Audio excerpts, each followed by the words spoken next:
नमस्कार, media house में आपका स्वागत है और मैं हूं आशीष सिंह। एक बहुत ही खास मुद्दे के साथ, क्योंकि फतेहपुर में भ्रष्टाचार के जिन्न जो है वो एक के बाद एक निकल के सामने आते रहे हैं और ऐसा ही एक मामला हुआ है चक इटौली में, जो बहुआ विकास खंड के अंतर्गत आता है। हमारे साथ जिन्हें आप देख रहे हैं ये हैं चित्तोष गुप्ता जी, और इन्होंने ही शिकायत की थी। शिकायत के बाद अब तक क्या कार्रवाई हुई है और किस तरीके से इस पर एक्शन किया गया है वो हम आज आपको बताएंगे। तो सबसे पहले बताते हैं आपको कि आखिरकार ये एक्शन किस मामले पर हुआ है। चित्तोष गुप्ता जी, आप तो फतेहपुर में एक नई सनसनी बन के निकल कर सामने आ गए, क्योंकि ऐसा माना जाता है कि जांच वाच जो होती है वो दबा दी जाती है, लेकिन ये जांच हुई।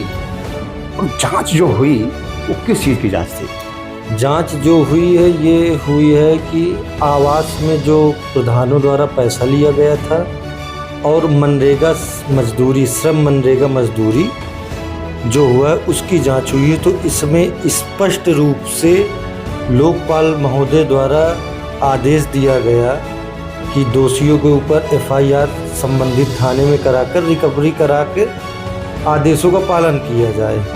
पर मामला आप जान ही रहे कि सब मामला अधिकारी लोग दबा देते हैं। अब जैसे रिकवरी 1 महीने हो गए, अभी तक इन्होंने कहीं भी एफआईआर नहीं कराई।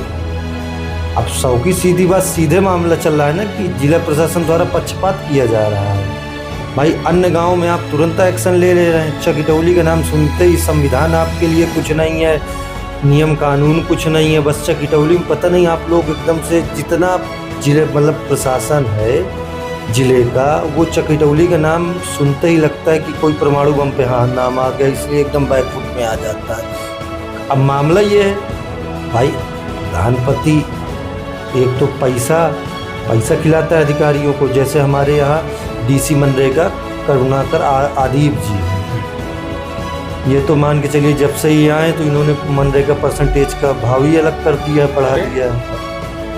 इस तरह की चीज़ें हैं। और हम डीएम साहब से मिले, डीएम साहब ने कहा जांच कराते हैं। आप जांच क्या कराएंगे? आप जांच तो लोकपाल महोदय द्वारा कर दी गई है, स्पष्ट आदेश दे दिया गया है। सीधे पक्षपात हो रहा है, सारी चीज़ें ठंडे बस्ते में डाल दी जा रही हैं, वो तो सब कुछ देख रहा है। चित्तोष जी, अभी आप बता रहे हैं कि इस तरीके से चाहे आवास की बात हो, चाहे मनरेगा श्रम के जो श्रमिक थे उनके पैसे को लेन देन को लेकर के जो उनके खाते में जाना चाहिए तो उनके खाते में पहुंचा, उनको विड्रॉ कर लिया गया।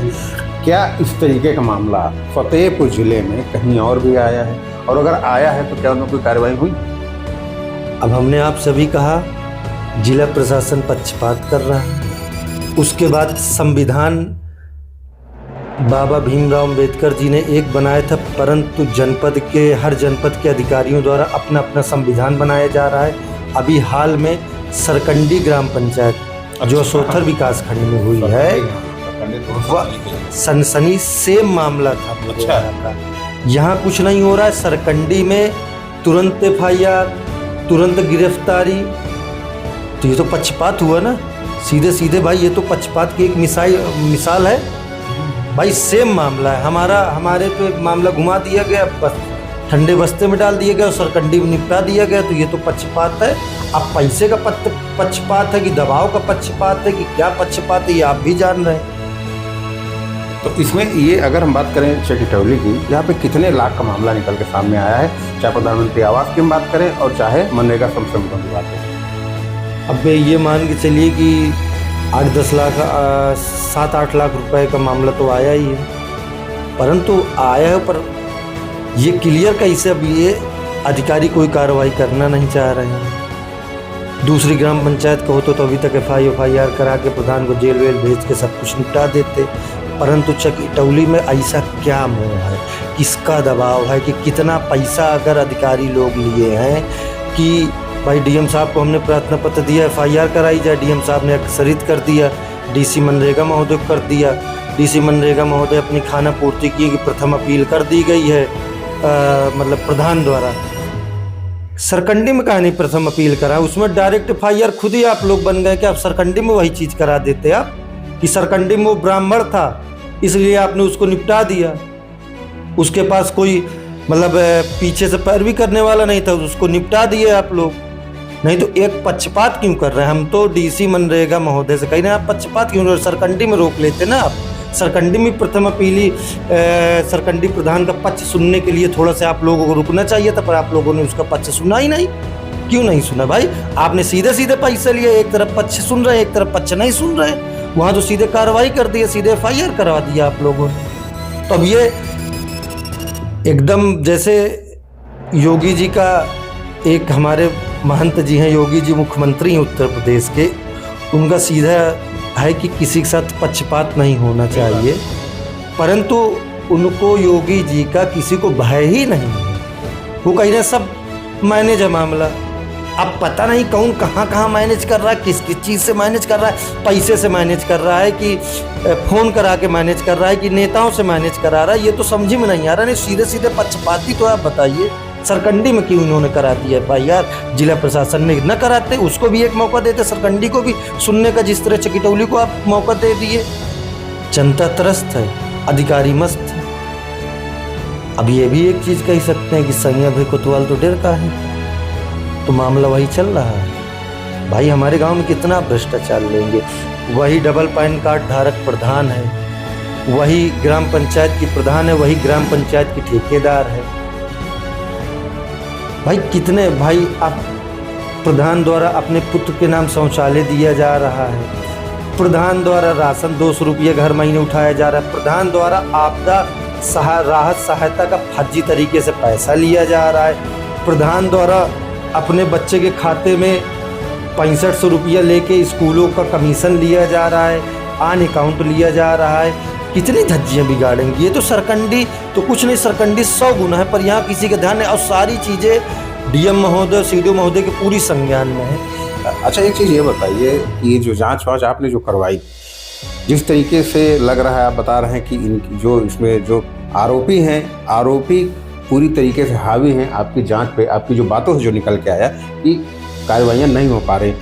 क्या आपको डर नहीं लगता है कि हमारे ऊपर कोई कार्रवाई ना हो जाए, झूठा आरोप हम पे लगा के किसी तरीके से फंसा दिया जाए? क्योंकि बहुत सामान्य चीज़ होती है, जो भी किस तरीके से सामने निकल के आता है, अगर कोई भी चीज़ रखता है तो उस पर तमाम तरीके से आरोप, वो सब चीज़ें लगा दी जाती हैं जो चीज़ें आप सोच नहीं पाते। कई बार तो होता है कि लोग जो है ऐसे ऐसे धाराएँ लगा देते जिसमें कि जमानत भी नहीं हो पाती है। आप भी समझ रहे हैं कि हमारा संकेत किधर है।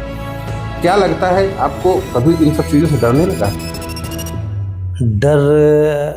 अब डर लगना, डर लगे तो या तो घर में बैठ जाए बंद कमरे में। ये चीज़ें हुई हैं। प्रधानपति जो आदतन अपराधी भी है, उसने 2 शस्त्र लिए हैं फर्जी तरीके से, उसकी भी जांच चल रही है। इसकी हमको रिकॉर्डिंग भी, वॉइस रिकॉर्डिंग भी आई कि ये हमारे ऊपर फर्जी मुकदमे लगाने की उसमें है, परंतु हमें ये समस्या नहीं है, आप लगाइए, कोई दिक्कत नहीं। हम भाई हमारा मानना है और लिखा भी है कहीं कि आप खुद के लिए गड्ढा खोदेंगे तो आपके लिए पहले से गड्ढा खुदा तैयार है। शायद आप हमारे ऊपर 1 लगाएं, शायद कि कोई आपके ऊपर कोई 4 लगा दे। भाई आप किसी के साथ गलत करेंगे तो भगवान तो आपके लिए डबल गलत करने के लिए बैठा ही है ना भाई। उस पर भगवान के आगे किसी का चलता है नहीं। हम तो भगवान के ऊपर पूरा भरोसा है कि हमको पता ये हमारे ऊपर 1 लगाएंगे, ये इनके साथ वाले, तो भगवान कहीं ना कहीं से इनको ये 2-4 लगवा देगा इनके ऊपर। हम तो पूरा भगवान के ऊपर डिपेंड है, तो डर की कोई बात नहीं है। मजबूती के साथ अपनी लड़ाई लड़ रहे हैं और सही तरीके से लड़ रहे हैं। गलत तरीके से जो हमारे साथ होगा फिर उसका भी सामना किया जाएगा। अब इसमें त्रितोष गुप्ता जी, अब इस पूरे मामले में क्या होगा, अब क्या करेंगे इसमें? जिस तरीके से आप बता रहे हैं कि चीज़ें हो नहीं पा रही हैं जो होनी चाहिए, और वो चीज़ें हो रही हैं जो नहीं होनी चाहिए, क्या अब इसमें अगला एक्शन होगा? अगला एक्शन, अभी एक मामला ये भी आया था, अपर आयुक्त मनरेगा उत्तर प्रदेश जी द्वारा पूर्व में कामों की जांच कर गए थे, उनकी भी आख्या शासन चली गई है। उन्होंने भी सारे कामों को अनियमितता और गुणवत्ता विहीन पूरे घोषित कर दिए, मतलब आख्या दे दिए उन्होंने शासन को।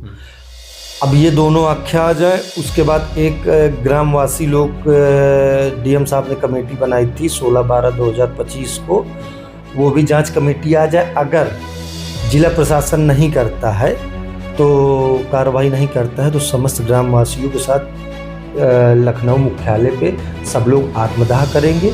इसके गाँव जितने समस्त गांव वाले जो अपने मन मुताबिक है वो सब लोग आत्मदाह करेंगे। उसके समस्त जिम्मेदार इस जनपद के अधिकारी रहेंगे और कोई नहीं रहेगा। मतलब आप समझ रहे हैं कि गांव से भी लोग आत्मदाह करने सोचेंगे, आप ये कहना चाह रहे हैं? अरे तो भाई पहली जांच जब भूख हड़ताल का आह्वान हुआ तब तो इन अधिकारी लोग जांच करने गए, नहीं तो पहले जांच ही कहाँ करने जा रहे थे। 1.5 महीने बीत गए, कहाँ जांच किया इन लोगों ने। जब भूख हड़ताल का हमने आह्वान किया, जिस दिन जा रहे थे उस दिन तो इन लोगों ने जांच गेट लगा दिया। तो अगर जितना ये लोग कर रहे हैं तो बस 2 रिपोर्टें आ गई, बस 1 रिपोर्ट और आना बाकी है। उसमें जिला समाज कल्याण अधिकारी हैं और लेखा परीक्षा अधिकारी हैं और यही है लघु सिंचाई विभाग के। वो ग्रामवासी गण वो वाली जांच करवा रहे हैं, तो वो वाली बस रिपोर्ट हो जाए। अगर जितनी गलत है, हमारे पास सारे एक चीज़ के एविडेंस हैं। अभी हमने जब जांच हुई थी तो पूरी वीडियो रिकॉर्डिंग ग्रामवासियों द्वारा कराई गई थी, मैं भी मौजूद था समय मौके पर। तो उसमें सीधे अधिकारियों को गमन मिला है, घपला मिला है, चीज़ें रोडें नहीं मिली हैं, रोड नाली का पेमेंट निकाला गया तो नाली नहीं मिली है, इस तरह की चीज़ें मिली। ऐसे बिंदु मिले हैं कि जैसे टेंडर हो गया है, वो पैसा किसी के फर्म में गया है, वो 2015 में मर गया है, पैसा उसके बाद 2023 में जा रहा है 1,96,706 रुपये, तो वो मर गया 2015 में, अब पैसा गया 2023 में प्रोपाइटर फर्म में, नेशनल इंटरप्राइज। इस तरह के तो गमन मिले हैं। अब ये सारे आ जाए तो हम सारे लोग एक बार जितनी जल्दी ये आ जाएगा, 3 रिपोर्टें आ गई हमारे पास, हम उसमें अभी कुछ कर नहीं रहे। हमने सारी चीज़ें बाई रजिस्ट्री हमने जिला प्रशासन को दे दी हैं। अब उसके बाद बस वो वाली जांच आ जाए, जैसे वो वाली जांच आ जाती है, अगर गलत होने के बाद सीधे हम लोग आत्मदाह करेंगे लखनऊ मुख्यालय में। उसके समस्त जिम्मेदार जिला प्रशासन और समस्त अधिकारी रहेंगे और कुछ नहीं। देखिए, ये जो बड़ी बात निकल के आई है वो बहुत ही सनसनीखेज है, और ये सनसनीखेज इसलिए भी है क्योंकि जिस तरीके से त्रितोष गुप्ता जो शिकायत करता है चक इटौली गाँव के, उन्होंने जो शिकायत की कि मनरेगा में इस तरीके घोटाला है, शौचालय में इस तरीके घोटाला है, आवास में घोटाला है, सड़क, तमाम तरीके से जिन्होंने आरोप लगाए, इसी तरीके से कुछ मिलता जुलता एक मामला जो है सरकंडी का भी आया था सामने निकल के। फतेहपुर जिले में बहुत ही चर्चित मामला था सरकंडी का, असोथर विकासखंड क्षेत्र में आता है, और वहाँ पर जो कार्रवाई हुई जितनी तेज़ी से, वो कार्रवाई उसी तरीके की कार्रवाइयाँ यहाँ पर यानी कि चक इटौली गाँव में नहीं हो पा रही हैं, ऐसा कहना है त्रितेश गुप्ता जी का। और शिकायतकर्ता इस तरीके से नाराज़ हैं, उनकी बातों से भी आपको लग रहा होगा कि वो इस पूरी प्रक्रिया से, एक सुस्त लचर प्रक्रिया से वो कहीं न कहीं आहत हैं, नाराज़ भी हैं। और उनका कहना है कि अगर इस पर व्यवस्थित तरीके से चीज़ें नहीं की गई तो जो भी ग्रामवासी हैं, जो भी गाँव के लोग हैं, और ये खुद जा कर के आत्मदाह करेंगे। और ये कहीं न कहीं बहुत बड़ी बात है फतेहपुर ज़िले के लिए, क्योंकि इस तरीके से मामले निकल कर नहीं आते जब कोई ये कहे कि गांव के भी लोग जाके आत्मदाह करेंगे। अब इसमें सोचिए कितना बड़ा मामला होगा कि जिला प्रशासन जो है वो भी कार्रवाई नहीं कर पा रहा है, जो चीज़ें होनी चाहिए थी नहीं हो पा रही हैं। अब क्या होगा इसमें, किस तरीके से क्या कुछ निकल के आएगा, ये तो समय बताएगा। लेकिन त्रितोष गुप्ता जी की बातों के अनुसार लग रहा है कि अभी तक इसमें वो पारदर्शिता नहीं है जिस पारदर्शी तरीके के लिए उत्तर प्रदेश को जाना जाता है। तो देखने वाली बात होगी कि क्या और किस तरीके से इस पर कार्रवाई होती है। फतेहपुर से मीडिया हाउस के लिए आशीष।